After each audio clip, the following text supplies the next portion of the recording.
اس گھر میں ایک آدمی رہتا تھا، لیکن وہ زندہ نہیں تھا، اور سب سے ڈراؤنی بات، اس کی تصویریں جلنے کے بعد بھی واپس آ جاتی تھی۔ میری نانی کا ایک ہیلتھ ریٹریٹ تھا، نارتھ ایڈاہو کے ایک سنسان ایریا میں۔ بچپن میں وہاں جایا کرتی تھی، اور پہلی نظر میں وہ جگہ کسی جنت سے کم نہیں لگتی تھی۔ لیکن کچھ تو وہاں تھا جو ٹھیک نہیں تھا۔ گھر کے اندر انٹر کرتے ہی ہائی سیلنگز اور ایک بڑا سا ونڈو تھا جہاں سے پورا یارڈ نظر آتا تھا، اور اس یارڈ میں صرف ایک چھوٹا سا پائن ٹری ہوتا تھا۔ لیکن اصل ڈر، اصل خوف تو اس گھر کے اندر تھا۔ ایک ہال وے جو میری نانی کے روم تک جاتا تھا، وہ ہال وے ہمیشہ اندھیرے میں ڈوبا رہتا تھا، دن ہو یا رات۔ لائٹس کبھی بھی پراپرلی کام نہیں کرتی تھیں۔ جب بھی مجھے وہاں سے گزرنا ہوتا، میرے پیٹ میں عجیب سا درد ہونے لگتا تھا، جیسے کوئی مجھے وارننگ دے رہا ہو کہ وہاں مت جاؤ۔ میں بھاگ کر نانی کے روم تک جاتی تھی، کیونکہ صرف وہی جگہ تھی جو مجھے سیف لگتی تھی۔ پھر ایک دن سب کچھ بدل گیا۔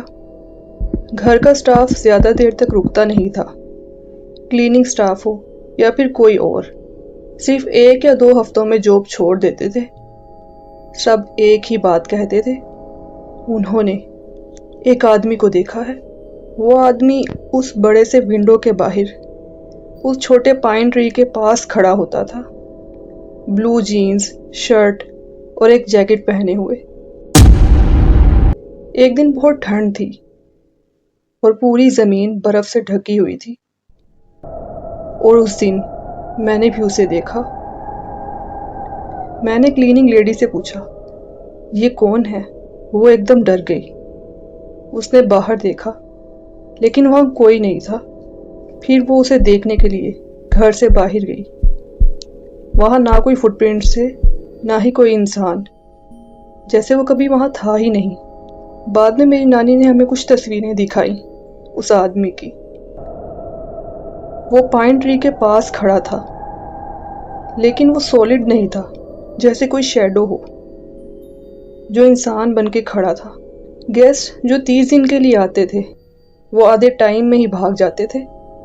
لیکن سب سے زیادہ ڈر میرے ماموں نے دیکھا۔ ان کا روم اوپر تھا، اور ان کا کہنا تھا رات کو کوئی سٹیئرز پر اوپر نیچے چلتا تھا۔ ایک رات فرنٹ ڈور کھلا ملا، جبکہ گھر میں کوئی نہیں تھا۔ وہ اتنا ڈرے ہوئے تھے کہ اکیلے کبھی وہاں نہیں رہتے تھے۔ سالوں بعد ہم پرانی تصویریں دیکھ رہے تھے کہ ایک شو باکس کے اندر ہمیں کچھ تصویریں ملی، اور یہ تصویریں اس آدمی کی تھیں۔ لیکن یہاں سب سے خوفناک بات یہ تھی کہ میری نانی نے تو وہ تصویریں سالوں پہلے جلا دی تھی، پھر بھی وہ واپس کیسے آئیں؟ ان کا کہنا تھا کہ جب بھی وہ ان تصویروں کو ڈسٹروائے کرتی ہیں، کچھ سالوں کے بعد وہ خود بخود واپس آ جاتی ہیں۔ آخرکار انہوں نے وہ جگہ بیچ دی، کیونکہ نہ سٹاف رکتا تھا اور نہ ہی گیسٹ۔ میں بھی کبھی دوبارہ اس جگہ واپس نہیں گئی۔ لیکن آج بھی ایک سوال ہے، وہ آدمی کون تھا؟